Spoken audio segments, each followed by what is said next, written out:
Hi guys, Pavel here, welcome to another quick tutorial. Today I would like to show you how to delete a YouTube video from your channel. So as you can see, I'm on YouTube already, I logged in. So all you have to do is to go to your videos on the left, there's a link here.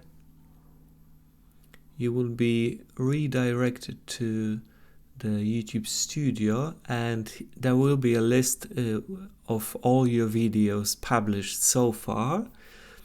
I created and sent just a minute ago a sample video over here. So the first one I want to delete, let's say. So, go with the cursor on it, click options, and you will see a few links.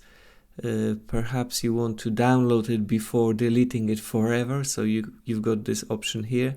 But if you want to just delete it, click here. You need to confirm that you understand that it will be irreversible, and then click delete forever.